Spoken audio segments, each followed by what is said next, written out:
the weekend, I saw a bunch of stories involving Hollywood and Donald Trump. They seem to always be happening because everybody's right now is all of Hollywood is campaigning for Kamala Harris, which is going on.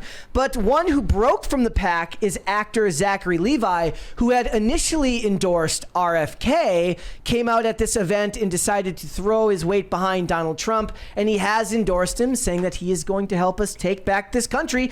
I thought this was kind of crazy because, you know, he did his thing. He promoted RFK. And in Hollywood, for somebody in that realm, you have to start wondering whether it's going to cost you work. Now, it's funny because that's what all the comments were saying right away. He did start getting roasted right off the bat. Of course. They were pointing out that his last two movies didn't go very well, meaning Shazam 2, and he did Harold and the Purple Crayon. And they were saying, like, look, you know, it's the failure to act to right-wing pipeline. But the thing is Zachary Levi's been pretty open about his beliefs for a long time. He grew up in a Christian conservative household that were he described them as fans of JFK who became, you know, JFK Democrats who became Reagan Republicans. And he's in an industry that for the most part incentivizes silence if you don't agree. Well, yeah, and that's just it. Like it's crazy to think that like RFK's endorsement of Trump was so huge because you had, this is exactly why, you had people that all they care about is like making America healthy again, standing up for the little guy. And that, like, to summarize his whole campaign, that's what RFK was about, right?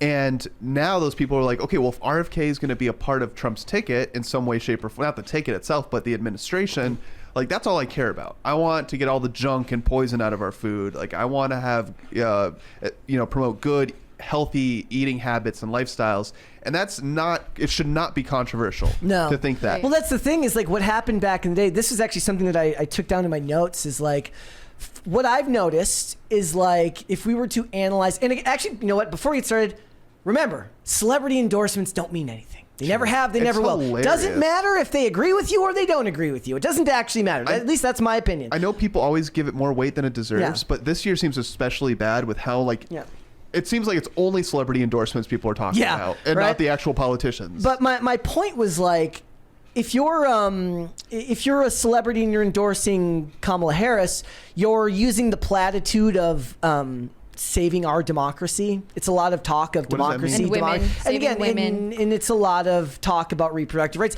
I will at least give them the credit, even if I disagree with them, that talking about reproductive rights is at least supposedly topic policy specific, even though it's not a policy that's actually supposed to be even on the ballot, because they don't understand that Trump has said that he wouldn't sign an abortion ban even if one was presented to him. So they're really just misinformed about these things. But most of the time when you talk about RFK voters in Hollywood, they seem like the same type of old school disaffected liberal who might be more left leaning than one who might have been a classic blue dog Democrat who might care more about stuff like guns or I think there's a lot of people in Hollywood like that. They just won't come and speak up and come forward. And I think that if more and more people follow this, it'll become something that's not so astonishing and taboo, and it'll just be normal, like it was once, you know, to endorse someone and not necessarily have it be one ticket every time. Well, one of the things that I saw people saying was like, and it's a cynical view, is people saying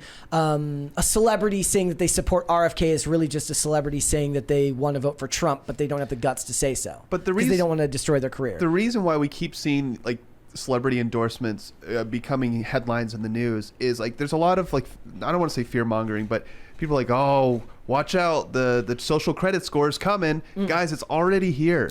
That's why Kim Kardashian's endorsement matters, because her 2 million followers, however much she has, is the value, right? That it for some reason people think that means it's authentic and trustworthy because they've got so many followers on social media. They talk about that. Social credit. They talk about that with actors now. Like, unfortunately for the studios, just your ability as an actor isn't enough to necessarily get you hired if you're newer. Like, if you're older, like we just covered the story on Friday during episode 700 about fake Brad Pitt going out and scamming. Brad Pitt doesn't have social media, right? But the point is, Brad Pitt can get all the roles he wants. He's Brad Pitt. But a lot of these new actors that are coming into the fold, they're saying, like, look, you don't have enough of a social media presence for this role. It's like you have to be advertiser, not marketable, because you've always had to be able to be marketable to be in these big Hollywood movies. But now you have to to be advertiser friendly. Yeah. And that's not that you're going to say something wrong, but everything needs to gel the right way. Like you need to, do the TikTok dances, right? And if you refuse, sorry, you're not right for this role, buddy. There's there was this reporter who would make all these. She would always end up on the For You page where her whole thing was like she would do TikToks and her co-host on the Daily News was just. He would grumpily stay out of them. And I guess that was like his character. Because obviously if he didn't want to be in the videos, he wouldn't be in the videos. But the whole thing would be her doing TikTok dances and him looking really, really annoyed at her doing the TikTok dances. You have to at least be willing to do that. Otherwise, you're of no use to them. I will say, like, it becoming normalized, like this TikTok kind of social media atmosphere. It's like when you eat too much cake and then you get sick. And you don't want to eat anything. You don't want to eat any sweets for like a week. That's what I'm seeing happening with like the social media presence of politics, right? Yeah. Like there was maybe it was the governor of Massachusetts, some politicians up in the Northeast in New England. They were doing a TikTok dance. It was so unbelievably cringe. And It's very unserious. And people like, you are here to lead a state or a locale. Yeah. You're not here to be a celebrity. You're not here to be likable. But now you have the likes of AOC and even Trump, for that matter, where the celebrities are becoming politicians. Well, here's one of his clips, which is what one of the things that I find funny about all this is like if you take 5 minutes to actually listen to any of what they have to say, it's so rational sounding that it's very hard to place them in some type of evil bubble. But I digress. You should listen to this clip here. I was going to say this is a very good clip. Yeah. But the thing I wanted to say, and this is to Bobby's point, we are, and you all know this, we are being inundated every single day with poison, not just in the foods that we're eating and not just in the pharmaceuticals that are being shoved down our throats. In the images that we are looking at, the audio that we are hearing through our media, we are being poisoned and lied to. And hear me, we're all being poisoned and lied to. So as we go to the polls, as you guys and your passion and your fervor and wanting to get Donald Trump reelected and recognizing that that is the thing that we need to do, recognize that all of the people on the other side that still believe that Kamala is the answer. They're not, she's not, but they are being lied to. They are not the enemy. They are not evil. There is evil at the top of that food chain. But the American people that believe that Kamala is the way, they are not evil people. They have been lied to, and they have eaten that lie, and it is in them. So to the best that we can do, may we practice grace.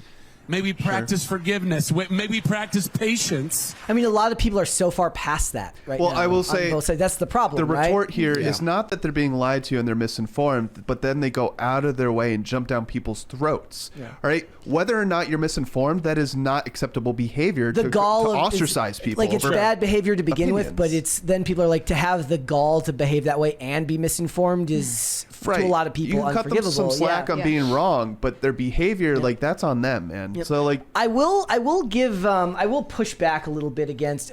Okay, so when Harold and the Purple Crayon was coming out, Zachary Levi was making lots of Instagram posts about RFK. I'm like, shouldn't you be promoting your movie?